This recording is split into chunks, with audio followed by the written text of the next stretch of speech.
voltaram lá. E quando chegaram lá, questionaram a Jesus. Como se dissesse assim, nós somos para lá e o Senhor está. E Jesus, ele vai dizer para eles que eles, aqui no 26, em verdade vos digo, vós me procurais, não porque vistes sinais, mas porque comeis dos pães e dos matais. Jesus rejeita esse tipo de seguidor. Jesus não quer pessoas que sejam consumidores, mas que sejam discípulos. Jesus sabia que aquela multidão, grande multidão, não estava ali porque queria ouvir a sua palavra, ou porque os sinais que ele ia fazer iam mudar a vida deles. Mas estavam ali porque eles já perceberam que Jesus poderia ser a solução dos seus problemas. Estou entendendo o que eu estou dizendo? Que é o que as igrejas hoje têm oferecido. Venha para cá e todos os seus problemas serão resolvidos. Como se Jesus fosse a solução deles. Jesus é a solução dos problemas. Mas Jesus não queria ser essa solução. Jesus veio não para isso. Ele veio, ele alimentou aquele povo, porque era necessário fazer aquilo naquele momento.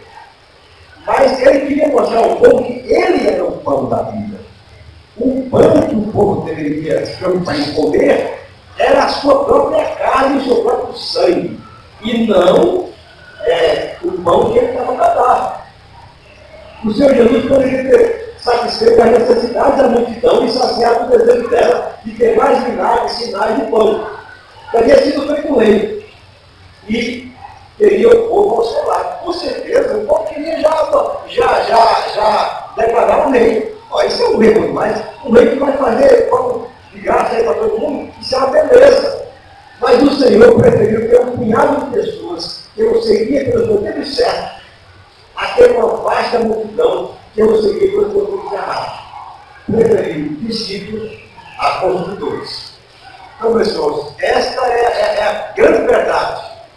O Senhor Jesus não está preocupado com a multidão. Ele não quer pessoas que o veem como um Deus Papai Noel, que está no dedo.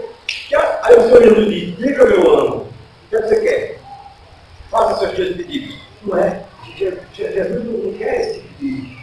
Jesus não está presente nesse tipo de igreja. Essa não é a teologia bíblica, essa não é a verdade bíblica. E como o Senhor Jesus disse, eu sou o pão da vida. O verdadeiro pão não é aquele que Moisés deu a você já no maná, o maná lá no deserto, mas o verdadeiro pão é o que veio do céu, que sou eu. E quando Jesus disse, a minha carne é verdadeiramente comida e o meu sangue verdadeiramente bebida, a maioria foi embora. Os três dizem que a maioria, inclusive discípulos de Jesus, que também estavam com eles, foram embora. Aí Jesus chega até a perguntar aos dois, vocês não querem também não? A resposta a essa pergunta, inclusive, gerou do apóstolo Pedro uma frase belíssima, quem sabe qual foi? Para onde iremos nós? Se só tu tens as palavras de Deus. Que era isso que Jesus queria ouvir. Eu quero que essas pessoas tenham sede, mas sede da vida eterna. Sede de salvação. Homem do bom do céu, não está aqui. Vamos lá. Satanás, irmão, procura negar a obra de Deus e produzir ele mesmo uma visão falsificada. Essa é a grande verdade. O tempo todo o diabo está procurando falsificar aquilo que o Senhor Jesus fez. E essa visão falsificada foi o que aconteceu com o tratamento de Salmo 18 e 19. Nós vamos ver isso agora. No século XVIII, o alfabeto foi feito através de três grandes homens de Deus: George Whitefield e John Charles Wesley. Esse é o alfabeto da Inglaterra, e depois o nome da Inglaterra. Vamos lá. Whitefield é aquele ali. Ele era um homem humilde, dedicado, estudioso, foi ordenado em 1736, iniciou a carreira que eu levaria a formar só o pregador antes da ação da pessoa. Esse foi realmente um grande pregador. Não possuía apego denominacional e pregava onde tivesse oportunidade, anunciando a mensagem simples da graça, que é a palavra de Deus, e da paz alcançada pela aceitação de Cristo pela fé, resultando de uma vida de serviço e alegria. Este foi um grande homem de Deus também. Pregou muito evangelho. E era um homem de fé reformada. Quando doente. Depois vieram os irmãos Wesley, John e Charles Wesley. Charles é o senhor Charles se converteu em maio de 738, mais ou menos na época de batismo. Após uma grande eternidade, ele se converteu. John, alguns dias depois. Interessante que John até chegou a ser crente, mas ele veio se converter dele. Depois que ele ouviu a leitura de um comentário, de um prefácio que Lutero fez ao comentário de Romanos. Lutero fez um prefácio desse comentário, e no prefácio ele descrevia a transformação que Deus opera no coração por meio da fé. Porque, meus irmãos, aí é onde está o grande segredo. Quando o Evangelho entra no coração da pessoa, existe uma transformação. Ou essa transformação se verifica, ou essa transformação acontece, ela é perceptível a indício dela, ou não houve conversão.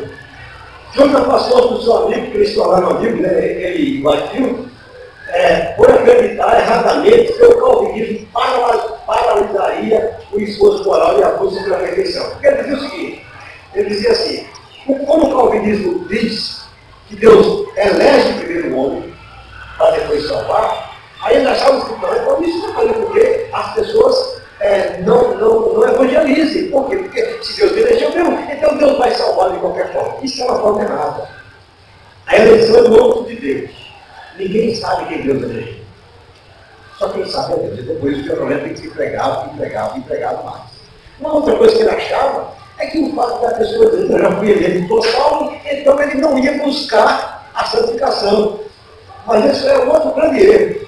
O verdadeiro salvo, quando ele é salvo, ele não desassocia a salvação da santificação. Ele sabe que, uma vez que ele é salvo, ele tem que ser santo. Porque se ele não for santo, ele não foi salvo. Ele cria na possibilidade de alcançar a perfeição do caminho do pecado. Esse é o problema de John Wesley. John Wesley cria, e aqui na terra ainda, a pessoa ia alcançar um estado de santidade e não pecava mais. Esse foi o grande erro dele. Ele só veio perceber isso no final da sua vida. No final da sua vida, ele percebeu que isto era um erro teológico. A própria Bíblia diz que o homem que diz que não tem pecado, ele é mentiroso e está fazendo Deus de mentiroso. Aí ele como é a palavra? Desvia, retratou, entendendo que realmente aqui na terra o homem não pode chegar a um estado de santidade a ponto de parar de pecar. Mas esse foi o grande erro de John Wesley. Continuando. No século XIX, houve um outro avivamento, agora também agora nos Estados Unidos.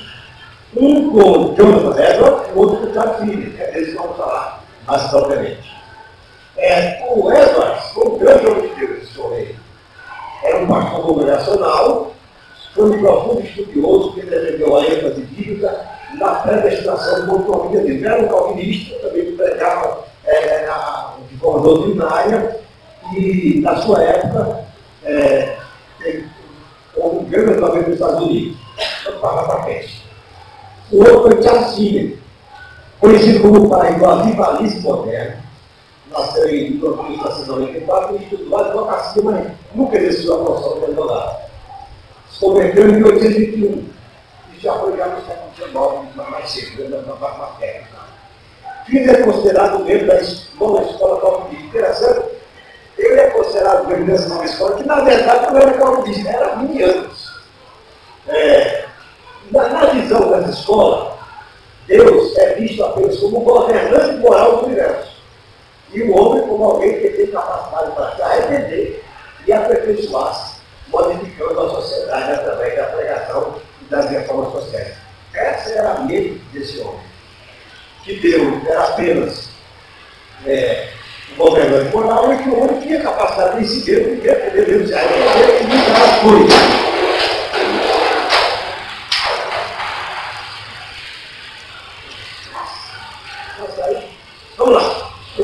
vamos ver agora a diferença dos dois legislamentos. O primeiro legislamento dos Estados Unidos aconteceu um pouco antes de 1700, 718. 1700. O contexto, o declínio da fé evangélica, naquela época, foi quando começou todo o processo de colonização dos Estados Unidos. Então, a fé evangélica não foi acabada. Isso é um processo normal quando acontece com a colonização. Começou com aquele homem ali de lá, que é o Theodore Nixon, mais ou menos isso, não sei se é para vocês por aí. Ele era reformado da igreja das congregações reformadas holandesas, em Nova Jersey, e começou com as pregações desse homem aí, lá nas congregações reformadas holandesas. Depois, esse movimento de avivamento do século XVIII atingiu os presbiterianos com as pregações de Gilbert Taylor, que é aquele bonito também. E entre os congregacionais, com John Edwards. É interessante o que ele diz. Veja como um avivamento que acontece na igreja. Mas, palavras o Espírito de Deus começou a trabalhar de maneira extraordinária. Muita gente estava correndo para receber Jesus. Essa cidade estava cheia de amor, cheia de alegria, cheia de temor. Havia cidades lotadas da presença de Deus em quase cada graça. É assim que funciona o avivamento. Há uma manifestação do Espírito de Deus na vida das pessoas e elas começam a buscar o seu plano extraordinário. O missionário Ronaldo Dório, quando ele começou o trabalho dele lá na África, na região de Gana, entre os Cocombas, que era uma tribo que vem de língua, e uma língua falada, mas não escrita, ninguém sabia ler. Quando ele começou o trabalho lá, ele disse que houve um período de um avivamento naquela tribo de um ano. Ele disse que todos os dias as pessoas vinham se conectar. Ele disse que elas vinham de tribos que se vinham, às vezes andavam quilômetros a pé, elas vinham para cá. Ele disse que não entendia. Elas eram impulsionadas, movidas pelo Espírito de Deus para vir até ele, para ouvir o Evangelho e se converter. Ele disse que isso aconteceu durante o ano, depois de um ano cessou. Não começa. Já não era mais assim, já era tudo um trabalho normal da igreja. Mas o avivamento, ele sempre acontece na vida da igreja dessa forma. Deus age num momento da história dessa forma. Isso é o que ele relata aí. Vamos continuar. Esse Eduardo, ele foi muito importante nas coisas que escreveu. Em 1746, ele escreveu um livro, As Emoções Religiosas, que na verdade é um tratado sobre a experiência espiritual genuína. Segundo ele, essas coisas daqui para baixo não são sinais de emoções genuínas, de uma conversão. Por exemplo, grandes emoções religiosas, simplesmente o fato de muitas pessoas chorarem, não é sinal de uma experiência espiritual genuína. Grande respeito do povo. Às vezes tem pessoas que choram tanto que chegam a desfalecer. Isso também não é um sinal. Fluência em fervor. De repente a pessoa começa a ser fluente, completamente fervoroso, a falar do Evangelho. Isso também não é um sinal de um coração genuíno. Emoções que não são estimuladas por nós. Muitas vezes o cara começa a chorar algumas emoções que vêm de fora. Não é sinal. Experiência que vem em contexto da escritura. Muitas vezes o cara começa a citar texto da Bíblia, então você não crente, cavaleiro. Pela quantidade de texto que ele cita, o crente. Não é um sinal. Experiência com aparência de amor. Muitas vezes a pessoa dele parece cheia de amor, também não é um sinal. Experiência com certa ordem de alegria. De repente, muita alegria não é um sinal. Muito tempo, muitos anos no dever, cegosa, não é um sinal. Muita expressão de louvor, muito louvor, que é o que as igrejas hoje fazem. Elas tentam mostrar que, basicamente, a parte mais importante hoje de um culto nas igrejas não reformadas é o louvor, né? Todas aquelas expressões de louvor, negócio dos braços e tudo mais. Grande confiança testemunhos comovedores, todas essas coisas, segundo o tratado dele, pela experiência dele, não são sinais de uma experiência genuína de conversão. Agora ele mostra quais são os sinais. Sinais característicos de santas emoções provenientes verdadeiramente da graça. São influenciadas por Deus. Essas emoções não são da pessoa, são bem de Deus. Seu objetivo é a excelência das coisas divinas. Quando o homem traz em si algum tipo de emoção, que o objetivo é Deus, é diferente. São fundadas na excelência moral do objetivo. Surgem de iluminação divina. São acompanhadas de uma condição de pecado. Isso é básico. As pessoas veem que elas têm consciência do seu pecado, são pecadoras. Se eu conversar com qualquer pessoa que seria convertida, fizer uma pergunta mais caiada, como é que você se vê diante de Deus como uma pessoa?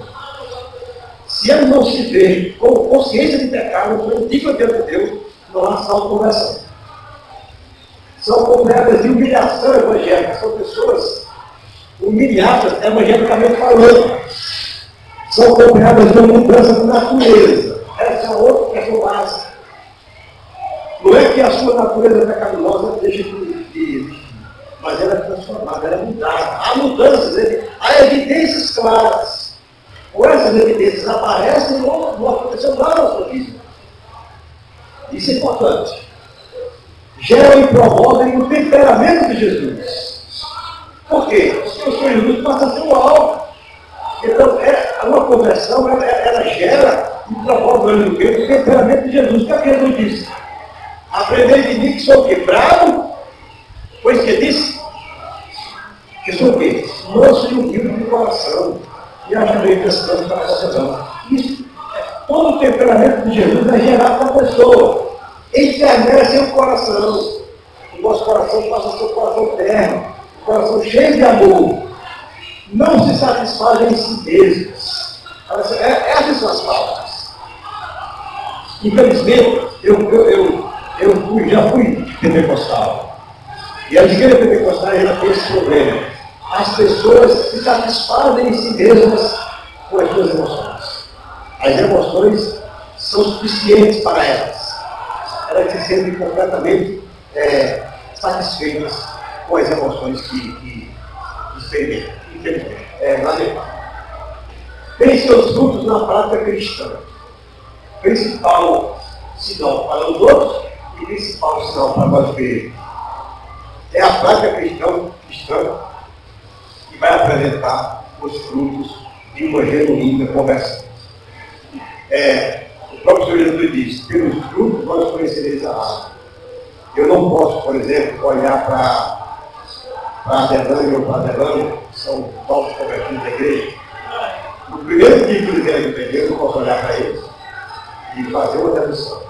Mas a proporção que eles conversam muito na igreja, o interesse deles pelas coisas de Deus, pela palavra, pela leitura, o próprio interesse da igreja, a prática cristã vai mostrando a mim e a própria igreja se houve de fato conversão na população.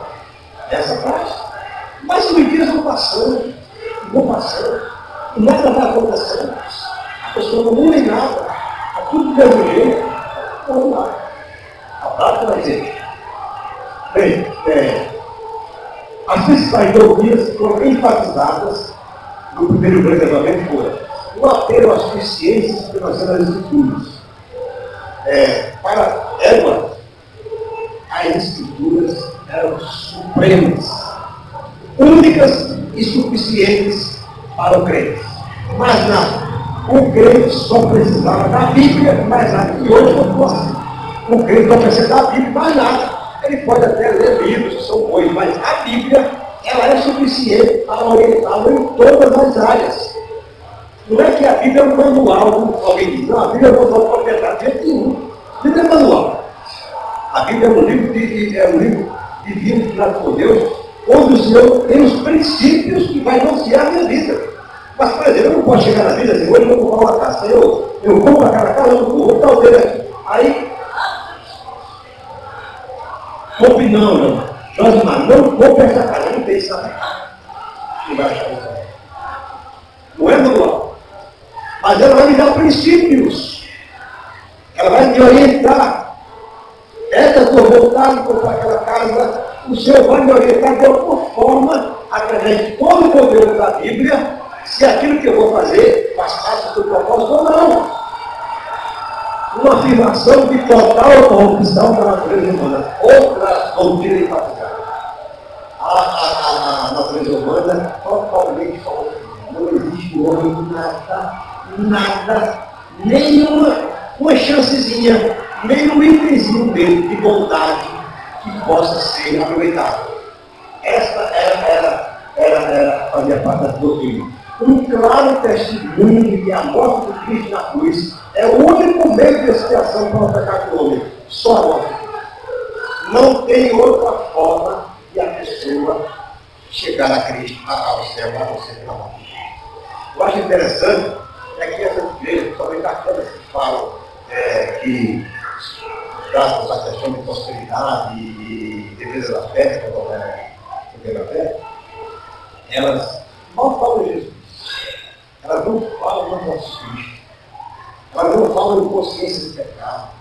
Elas não falam da suficiência das escrituras. Elas não falam dessas coisas, porque essas coisas as pessoas não querem ouvir. Querem não ouvir isso.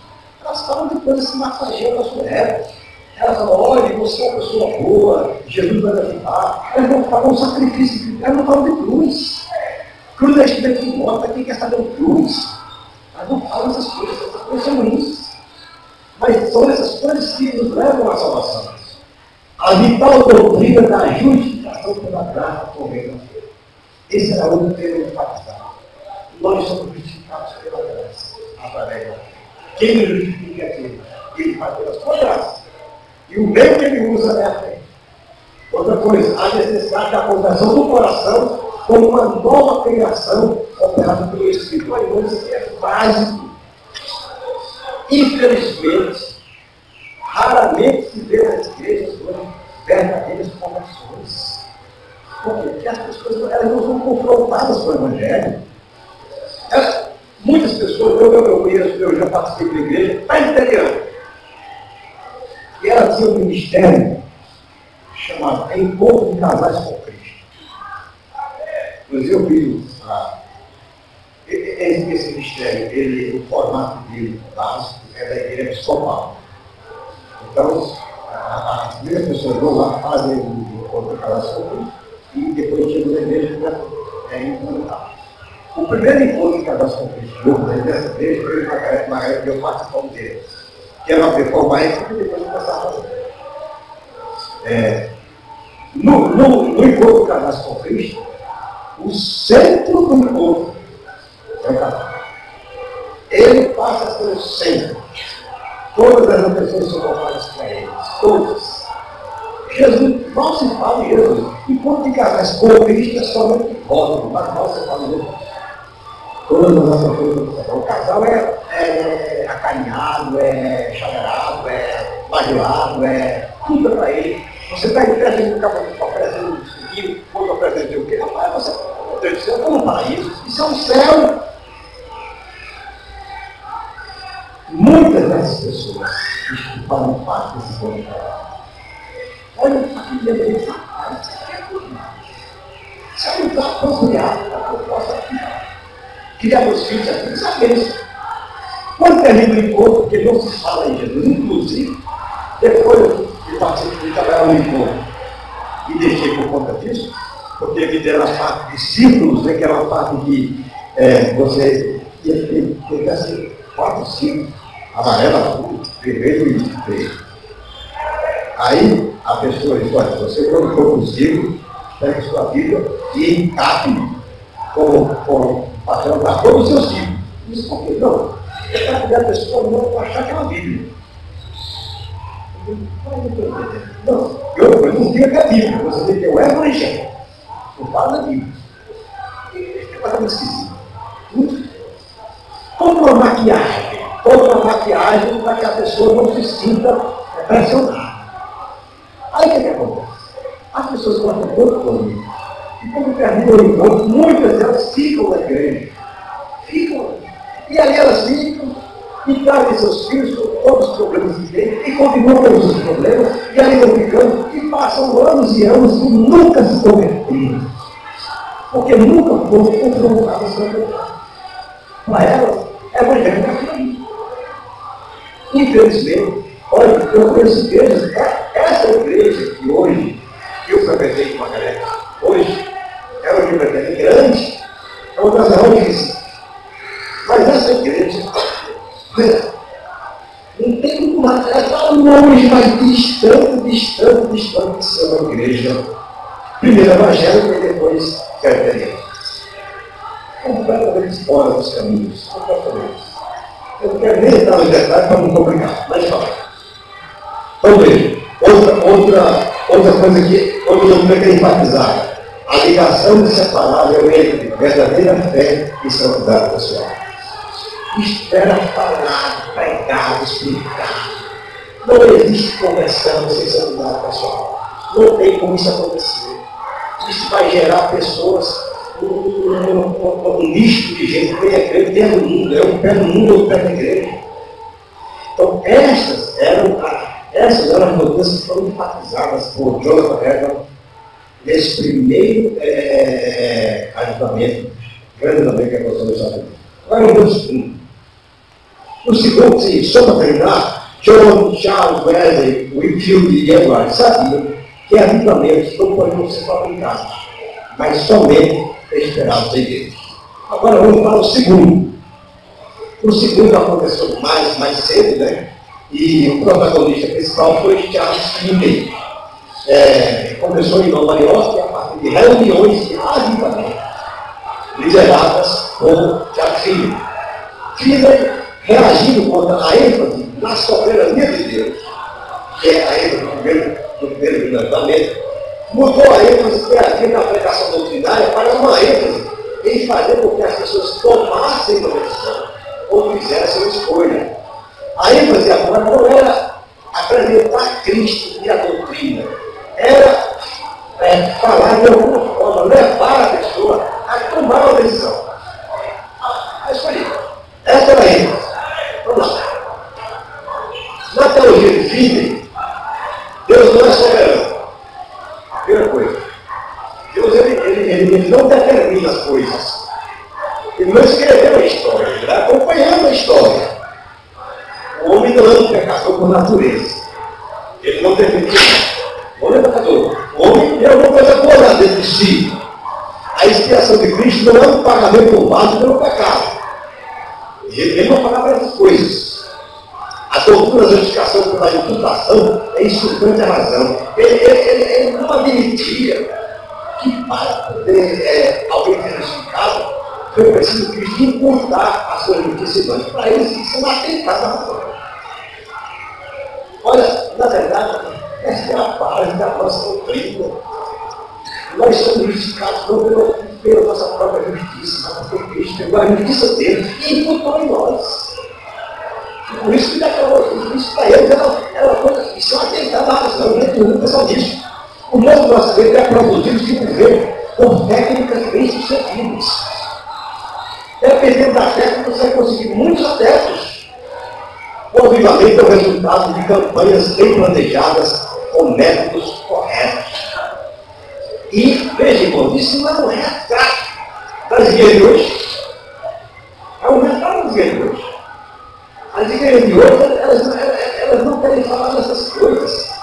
O importante, na verdade, é produzir algum tipo de tecnologia, de técnica, de tática, que leve as pessoas a aceitarem. É isso que eles querem fazer. Então, quanto mais coisas você propiciar ao ouvinte, né, quer dizer, ao espectador, melhor. Por isso você tem que maquiar algumas coisas. Você não pode falar em pecado, não pode falar em inferno, você não pode falar em cruz, você fala em coisas mais ou menos, né? Porque senão o cara vai ter, né? Olha, quando eu venho para a igreja, assim, não gostei de novo. Assim, eu disse que não foi para gostar. Quem disse isso? Não foi para gostar. Não foi para louvar. Quem disse que gostar de louvor? Deus, não é, meus irmãos. Quando eu vou para mim, é para ele, eu não tenho que gostar. Eu posso dizer isso, eu não vou num show de Chico Buarque, de Ela Vieira, gostei do coisa, não paguei isso. Posso fazer. Que a música era para mim, para o meu deleite, para a minha apreciação. Mas o outra dele, irmão, não é para a minha apreciação, não é para o meu deleite. Pode ser até para o meu deleite, porque se é para o deleite dele, é para o meu também. Mas não é para a minha apreciação. Olha, glória de Deus. Eu não posso nunca me chegar aqui. Não gostei do louvor, não gostei não. A mensagem, gostei da mensagem não, mas não está muito inspirado hoje não gostei não. Meus irmãos, a mensagem é a palavra de Deus. Se a palavra é explicada, gostar ou não. Sim, foi isso que eu falei. É para o meu deleite, porque também é para o deleite de Deus. Na verdade, deve ser assim, mas não é para a minha apreciação. Entendeu o que eu estou dizendo? Apreciar é você ter o tempo de poder criticar. Deleite é louvor. Aprovar não. Não é para isso. Louvor não é para eu apreciar ainda. Tá bom também, aprovar não. Eu não posso, não é para a minha apreciação. É para a glória de Deus, isso também é para o meu deleite, certamente, porque se é para a glória de Deus, é para o meu deleite. Na verdade, então, meus irmãos, essas são as técnicas que nós usamos. O trabalho de filho é o lado oposto do tratamento operado por Deus. O homem é o alvo e a solução. As técnicas são desenvolvidas porque as soluções são humanas. Meus irmãos, escuta uma coisa. No culto, o alvo é Deus. Não existe culto para pecador. É por isso que nós não fazemos culto de formatura, não fazemos culto de evangelização. Não existe culto de evangelização. Existe culto. Todo culto é para Deus. A pregação ela pode ser evangelística, pode ser doutrinária, não importa. É a pregação. É a exposição da palavra de Deus. Mas o culto é para Deus. Não se faz culto para pecador. Eu já passei na igreja que tinha culto para pecador. E tinha o culto para pecador e o culto para crente. Ou se isso foi uma coisa possível fazer. De jeito nenhum. O homem não é o centro do culto, mas hoje é. O homem é o alvo e ele também é a solução. As técnicas são desenvolvidas porque as soluções são humanas. Para filhos, o objetivo da pregação é apresentar a verdade para a consideração do homem, da forma mais apropriada, a persuasão e a aplicação dele. Ele apresenta como considera, ele vou considerar. Acho que não dá. A pregação do Evangelho não é para a apreciação do homem. A pregação do Evangelho é exposição bíblica. Quer o homem goste, quer não goste. É assim que o culto é. E Filipe afirmou, a graça tornou a salvação segura para qualquer ser humano que possa ser persuadido a aceitar a oferta da salvação. E isso moveu de todas as influências em que Deus possa estabelecer na nossa vida. Isso é a graça tornou a salvação segura. A graça tornou a salvação segura. A graça de você. É a própria salvação. A salvação é por causa da graça. Ela não tornou a salvação segura, não. Em outras palavras, a graça torna a salvação possível para todos e eficaz para ninguém, não é verdade? Porque se ela torna a salvação segura, então ela tornou possível para ninguém. Agora, para ninguém ela é eficaz. Porque ela não é, ela torna. A graça de Deus ela é eficaz. É a graça de Deus que salva. Ela não torna a salvação segura, ela salva. Essa é a grande diferença. Assim o novo nascimento não é uma regeneração interior do coração, mas simplesmente uma mudança de escolha. Essa é a gravidade da questão. O novo nascimento não é uma mudança de escolha, mas ela é uma regeneração interior do coração. E isso implica resultados. Isso implica evidências. Eu que não se vê nas igrejas, porque nas igrejas é uma escolha. Eu acredito que você.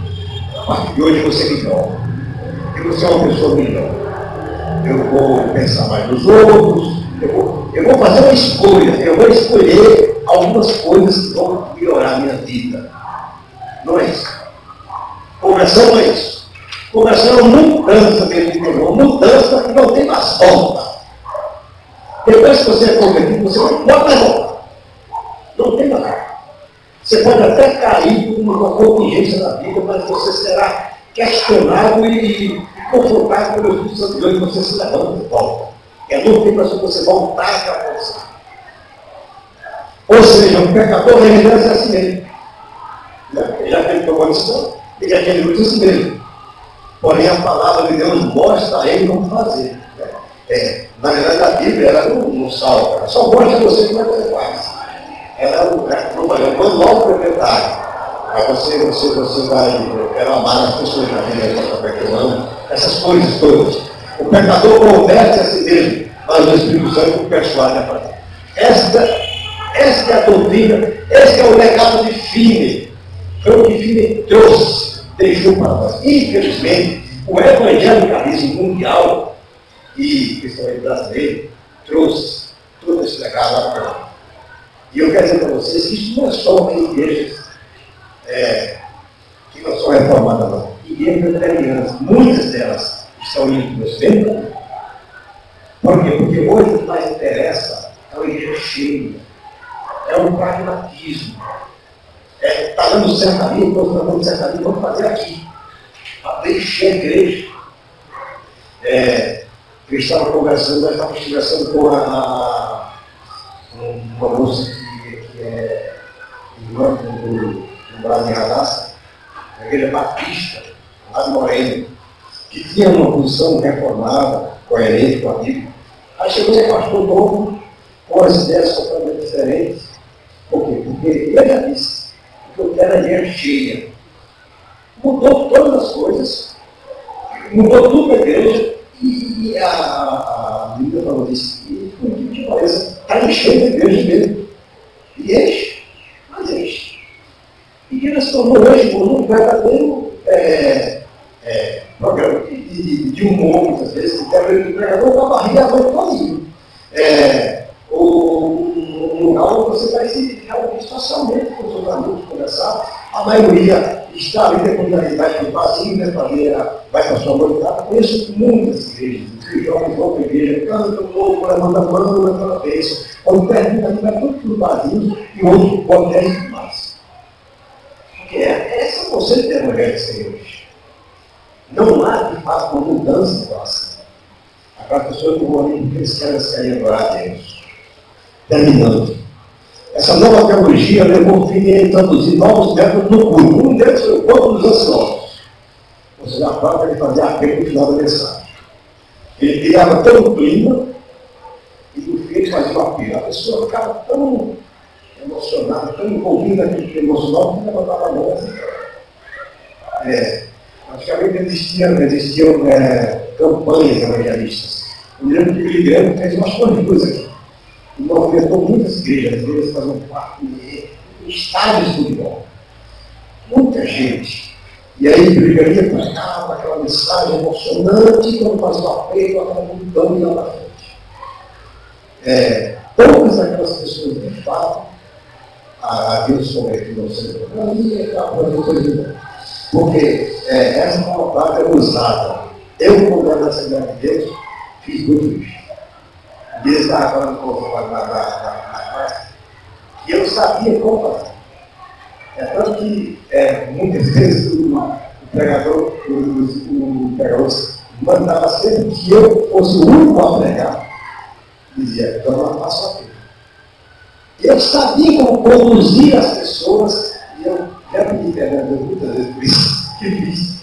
Porque eu sabia como conduzir as pessoas a levantar, como induzi-las, como levá-las ao emocionalismo, a confrontar ela com ela mesma e eu levantava.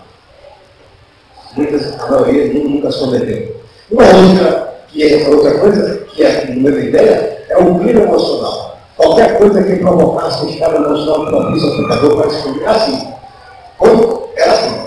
Quando eu começava a fazer, garotando do apelo, eu dizia, já apontava para o conjunto que precisavam tocar uma música suave, para criar um mundo. Ou se não, cantar aquela música. Ao final, eu me deixei morrer essa coisa. E agora bem, né? Que era para gerar o clima. E isso criava aquele clima de emoção quando fazia uma coisa, muita gente chorava na cabeça. Isso, como é técnicas usadas por filho, e levou muitas pessoas a, de forma, entre aspas, se cometer. Mas, meus irmãos, o Evangelho hoje, o Evangelho ele não apela para a emoção, ele apela para a razão. O Evangelho não é a verdade subjetiva da Bíblia, é a verdade objetiva. Não é o que eu sinto. Não existe um que diz assim. Aquele que sente, tem vida eterna.